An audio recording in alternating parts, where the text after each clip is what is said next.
पैसे महीने महीने में अब आप बन रहे ना, वो पैसे कहां से आ रहा आप लोगों को? बोले तो गरीब लोगों को आप पैसे देने को आपके हाथ नहीं आ रहा। जहां कमीशन मिलता वहां पैसा खर्च कर रहा तू।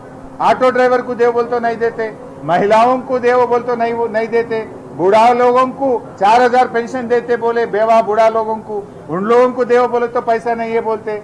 लेकिन फ्यूचर सिटी को 1 लाख करोड़ खर्च करते, नहीं तो वहां पर रोड को 5000 करोड़ खर्च करते तू, मूसी को 1 लाख करोड़ रुपया तू खर्च करते। वहां पैसे कहां से आ रहा तुम्हारे को? जहां कमीशन मिलता वहां पैसा खर्च कर रहा। जहां गरीब लोगों को पैसे देना है, जो लोगों को वादा करे वो देने के लिए पैसे नहीं है बोल के पुकारना शुरू करे। लोगों को पूरा मालूम हो गया, तुम्हारा ड्रामा पूरा समझ गए। आपस में तुम लोग कैसा लड़ ले रहे, मिनिस्टर्स कैसा मार ले रहे, मिनिस्टर और सीएम के बीच में हर दिन क्या फाइटिंग हो रहा है, लोगों को समझ में नहीं आया क्या? पूरा मालूम हो गया। तुम्हारा पैसे बांटने में टेढ़ा आके आप लोग अंदर अंदर मार ले रहे आपस में, पूरा लोग समझ गए। अब लोग पूरा समझ चुके हैं। जरूर జూబ్లీ హిల్స్ में आप लोगों को सबक सिखाएंगे। సో మళ్ళీ ఫైనల్ గా నేను చెప్పేది, రాష్ట్రంలో ఉన్న ఆటో డ్రైవర్లు, ఇది జూబ్లీ హిల్స్ ఆటో డ్రైవర్ల బతుకుదేరు కాదు, 6 లక్షల మంది ఆటో డ్రైవర్ల జీవితం। రాష్ట్రంలో ఉండే ఆటో డ్రైవర్లందరికీ బీఆర్ఎస్ మద్దతుగా ఉంది। మేము ఇప్పుడే కొట్లాడతలేం, అసెంబ్లీ జరిగేటప్పుడు కూడా మేమందరం కాకి షర్ట్లు వేసుకొని అసెంబ్లీకి ఆటోలో పోయినాం, ఈ ప్రభుత్వం మీద ఒత్తిడి పెంచే ప్రయత్నం చేసినాం। ఆ రోజు ఏ ఎలక్షన్ లేదు, ఆ అసెంబ్లీ అప్పుడు కూడా మేము పోయినాం, అసెంబ్లీలో కొట్లాడినాం। మేము అసెంబ్లీలో ఆటో డ్రైవర్ల కోసం ధర్నా చేసినాం, మా గలం వినిపించినాం। ఆటో డ్రైవర్ల పక్షాన బీఆర్ఎస్ పార్టీ నిలబడ్డది। నాడు కేసీఆర్ గారు ఆటో డ్రైవర్లకు క్వార్టర్లీ ట్యాక్స్ రద్దు చేసిండు, ఆటో డ్రైవర్లకు 5 లక్షల రూపాయల బీమా పథకాన్ని తెచ్చిండు, ఆటో డ్రైవర్లకు అన్ని రకాలుగా బీఆర్ఎస్ ప్రభుత్వం మంచిగా చూసుకున్నది।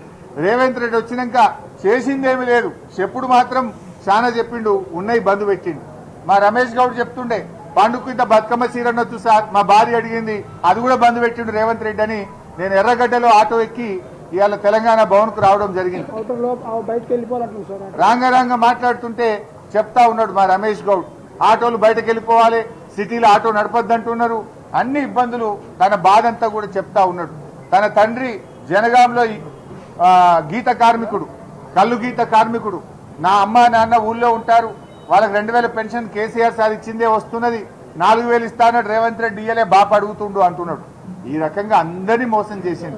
లైసెన్స్ కూడా బంద్ చేసిండు, డ్రైవింగ్ లైసెన్స్ కూడా ఇగో ఇప్పుడే మా మారే చెప్తున్నాడు, డ్రైవింగ్ లైసెన్స్ హైదరాబాద్ లో ఆటో డ్రైవర్లకు డ్రైవింగ్ లైసెన్స్ కూడా ఇస్తలేడు।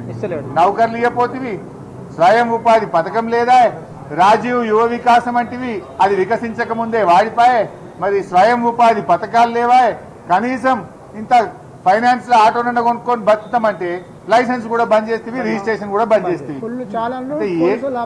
పైగా మీదికెళ్ళి ఉన్నోళ్ళకేమో ఛాలెంజ్లు।